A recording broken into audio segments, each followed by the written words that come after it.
Hola chicos, ¿qué tal? ¿Cómo están? Bueno, aquí les traigo algunos ejercicios de exámenes anteriores de laboratorio para que tengan una idea de los que les podrían estar tomando. Bueno, aquí ya con este me he adelantado un poco. Aquí les pedía lo siguiente, o sea, calcular el calor específico de una muestra. Entonces vamos a identificar. Sería, se calienta una muestra de 150 gramos de plomo.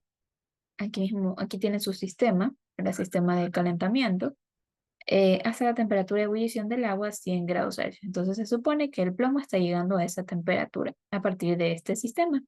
Se añade una muestra de 50 gramos de agua a un vaso que está prácticamente aislado y se mide su temperatura resultando ser de 22 grados, o sea, la temperatura del agua. Aquí entre los datos también nos decía que se llega a una temperatura de equilibrio entre el sistema plomo-agua, la cual es 28,8. Entonces, como nos pide calcular calor específico, sería del plomo, porque del agua, ese sí lo sabemos. Entonces, por eso no es lo que nos pide calcular. Entonces, ¿a partir de qué? La ecuación del calor, masa es igual al calor específico delta T, pero como tenemos un sistema de dos componentes, tenemos que saber lo siguiente, que el calor cedido más el calor absorbido es igual a cero. Si usted despeja, entonces le va a quedar de esta manera. ¿Quién absorbe el calor en este caso? Bueno, en este caso sería el agua porque se encuentra a una temperatura menor. Entonces, absorbe ese calor que tiene el plomo. Y en cambio, el que cede es el plomo porque se encuentra a una temperatura más elevada y se sumerge, en este caso, en agua que se encuentra a una temperatura más baja. ¿Ya? Entonces, reemplazando todos los valores, aquí sería masa del agua, calor específico del agua, delta T, y del otro lado los datos correspondientes al plomo. Reemplazo todos los valores, recuerde que el calor específico del agua es 4,18 y entonces usted despeja y hallaría el calor específico del plomo, que en este caso es 0,113 joule sobre grados Celsius, que eso era lo que le pedía el problema. ¿Ok? Bien, vamos a ver otro. Vamos a ver de aquí. Les dice que los motores de combustión de los automóviles tienen un funcionamiento óptimo y mayor eficiencia cuando se mantiene una temperatura baja del motor. Esto se puede lograr con el uso de un refrigerante. Eso yo les enseñaba en una de las clases, en una de las clases instructivas. Ya, de ahí, ¿qué más les dice? Pablo decide utilizar una solución 25% en relación masa de agua con etilenglicol, un electrolito no volátil. Les pide calcular el punto de congelación de dicha solución y les dan la constante crioscópica, ¿verdad? La cual es 1,86 grados Celsius kilogramo mol, y el peso molecular del etilenglicol, el cual es 62,07 gramos sobre mol. ¿Ya? Entonces, ¿qué es lo que nosotros podemos determinar primero? Bueno, ustedes tienen esa relación en porcentaje, entonces sería lo primero que yo les recomendaría. Como les dice, que tienen un porcentaje de 25% masa de agua, masa de agua con etilenglicol, ¿ya? O sea, es una mezcla de los dos, ¿ya? Etilenglicol. Ya, podemos decir que nosotros tenemos 25%, en este caso, 25% de etilenglicol, y el resto sería agua, 75% de agua. Ya, eso es porque estamos en base al etilenglicol, entonces se tiene más agua que ese componente. Entonces, de acuerdo con eso, podemos realizar que nosotros tenemos esa masa de nuestro componente que es de interés, el etilenglicol, y podemos llevarlo a lo que es las moles de ese mismo componente. Un mol del etilenglicol, ¿cuántos gramos tiene? Bueno, ahí el problema mismo nos está dando el peso molecular, 62,07 gramos. Entonces, gramos con gramos se van, y aquí tendríamos el resultado 0,403 moles de etilenglicol. Ya. De ahí, ¿qué más podemos hacer? Bueno, también recuerde que el etilenglicol es su soluto y en cambio el agua es su solvente, ¿ya? Recuerde que cuando usted quería usar este problema que es de propiedades coligativas, el solvente no tiene que estar en gramos, sino que tendría que estar en kilogramos. Por lo tanto, aquí a usted le quedaría 0,075 kilogramos de agua, ¿ya? De ahí, ¿qué más podría hacer usted? Como le piden el punto de congelación de la solución, usted utiliza esta relación, ¿no? Del descenso del punto coroscópico. Es igual a esa constante multiplicado por la molalidad, ¿verdad? De la solución. Entonces, como usted no tiene esto, lo va a calcular. El KF sí, porque justamente es 1,86 grados Celsius kilogramos sobre mol, ¿ya?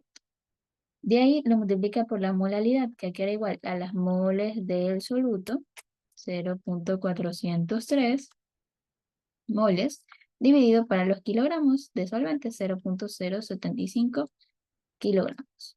Entonces, con eso, usted ya halla ese valor, el del TF, pero igual, si para hacerlo de una, ¿verdad? Recuerde que esto que está aquí no es nada más y nada menos que la temperatura de congelación de su solvente puro menos la temperatura de congelación de la solución. ¿Y qué es lo que quiere usted? Esta temperatura de congelación de la solución. Justamente eso es lo que le pide el problema. Como su solvente es agua, significa que esta temperatura de congelación es cero, ¿verdad?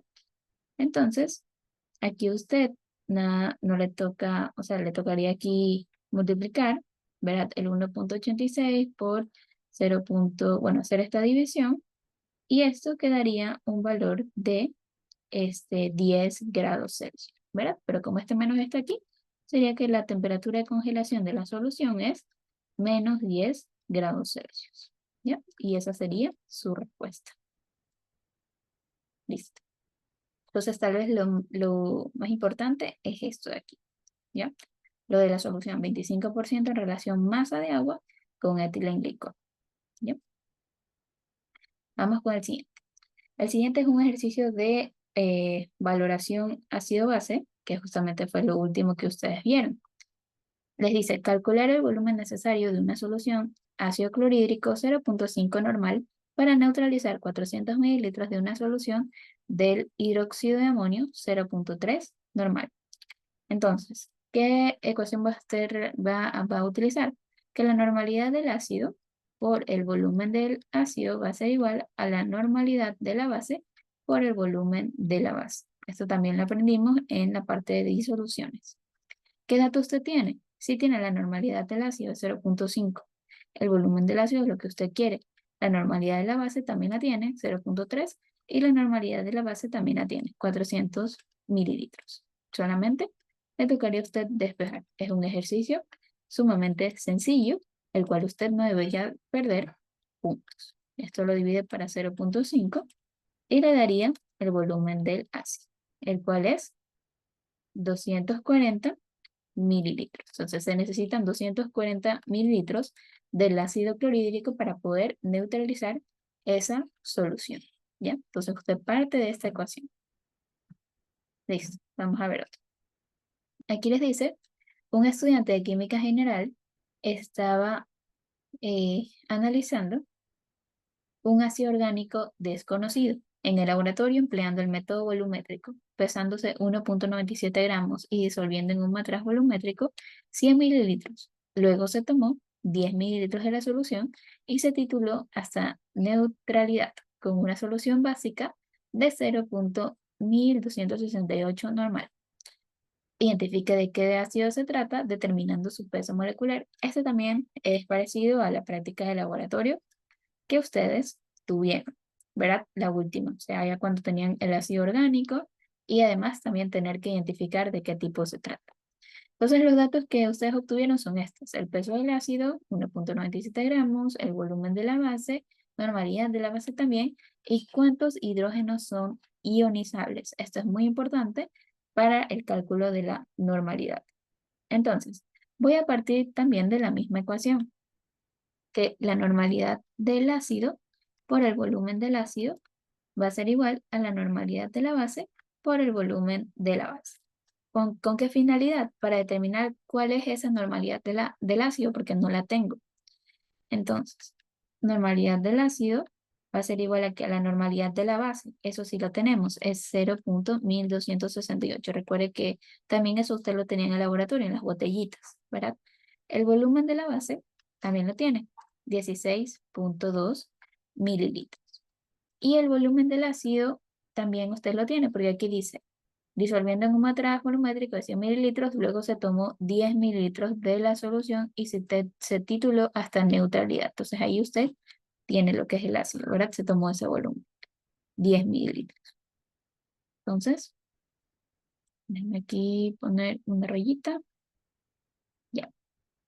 Con eso, hallamos la normalidad del ácido, el cual da un valor de 0.2054 normal. Ahora, ¿cómo sacamos el número de equivalentes? Porque eso lo necesitamos para poder determinar lo que es el peso equivalente. Recuerde que el peso equivalente no es nada más y nada menos que los gramos dividido para los equivalentes químicos. ¿Ya? Entonces, lo único que usted va a hacer es lo siguiente. Número de equivalentes es igual a la normalidad del ácido que usted tiene multiplicado, en este caso, por el volumen de lo que es, bueno, en este caso, de su matraje volumétrico, esos 100 mililitros, ¿ya?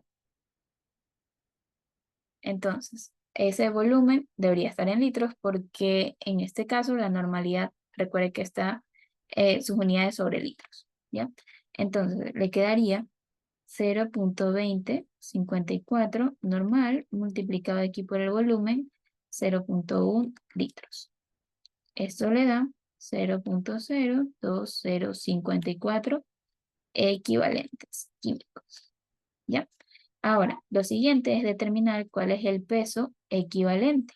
El peso equivalente, ¿cómo lo determina? Como le decía, 1.97 gramos dividido para los equivalentes químicos, que ya lo calculó. 0.02054 equivalentes. Con eso usted determina el peso equivalente haciendo esa división, la cual le da 95.90 gramos sobre equivalentes. Y por último, para determinar lo que es el peso molecular, porque usted tenía esta tabla, entonces lo único que hace es lo siguiente. Para determinar el peso molecular sería esos 95.90 gramos sobre equivalentes. Entonces, como le decía, que usted tiene dos hidrógenos ionizados, entonces sería este 2 equivalentes, multiplicarlo, y aquí usted obtiene lo que es el peso molecular, 191.8 gramos sobre mol.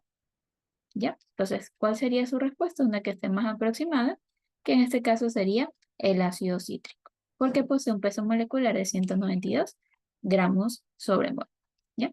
Entonces, igual, todo esto parte de lo que es la ecuación de la normalidad, que también se las enseñé en la parte de disoluciones, que lo pueden revisar en las diapositivas de cómo era, en este caso, el cálculo de la normalidad.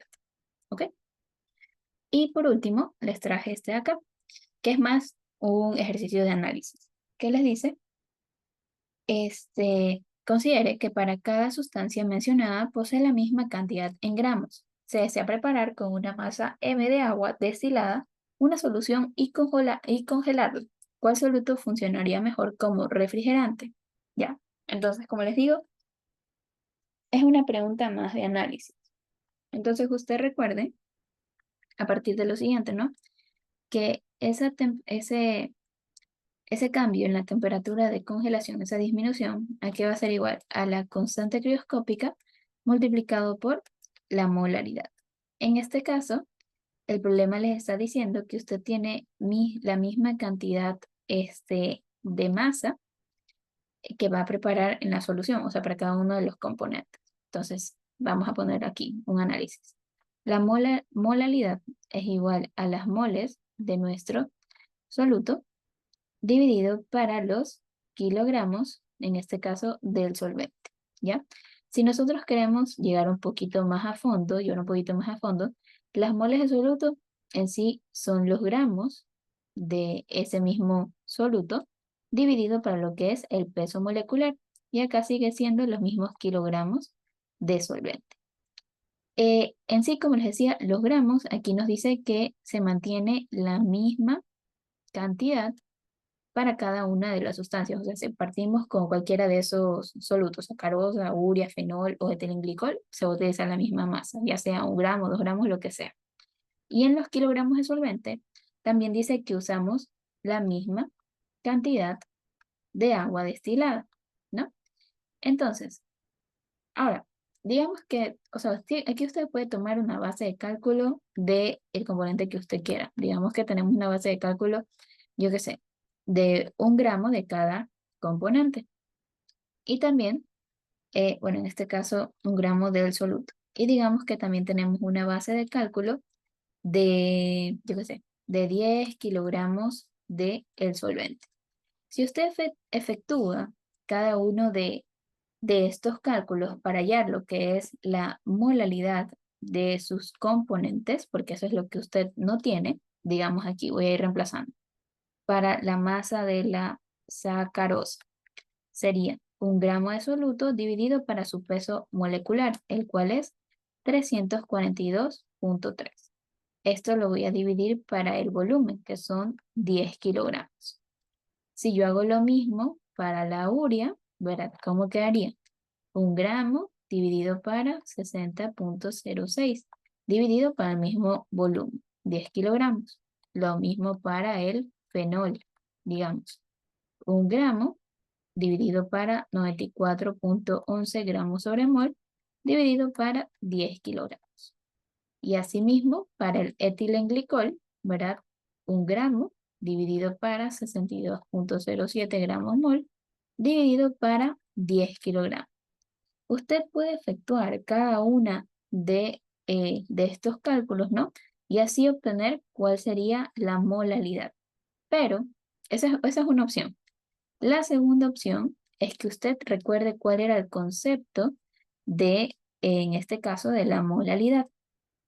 Entonces, yo le recuerdo que el peso molecular está influenciado por la molaridad. Si el peso molecular aumenta, ¿verdad? Si el peso molecular aumenta, quiere decir que en este caso la molaridad va a disminuir, ¿verdad? Porque son inversamente proporcionales, ya que se encuentra en este caso en el denominador. Pero si el peso molecular disminuye, lo que es la molaridad aumenta, ¿ya? Entonces, ¿qué pasa si nosotros tenemos una mayor molaridad? Al multiplicarlo por la constante crioscópica, ¿verdad? Al momento de multiplicarlo por la constante crioscópica, entonces va a ir también lo que es elevando esa temperatura de congelación, ¿ya? En este caso, eh, se obtiene un mayor descenso crioscópico. Entonces, por lo tanto, la urea, que en este caso es la que tiene, bueno, bajo los parámetros del problema, que tiene este peso de 60,06, es quien va a actuar como el mejor este, refrigerante por, por el peso molecular que tiene, ¿ya? Entonces, nos va a ayudar mejor por el peso molecular que se obtiene, ¿ya? Entonces, esa es en sí la justificación debido al peso molecular. Un peso molecular menor hace que se eleve la molaridad y por lo tanto aumenta también lo que es la temperatura de congelación de la solución, ¿ya? Bien, chicos, entonces espero que esto les haya servido. Igual solamente era algo súper rápido para que tengan de apoyo en estos días. E igual el miércoles vamos a ver si podemos resolver unos cuantos más. Bien, entonces cualquier consulta estoy a las órdenes. Cuídense.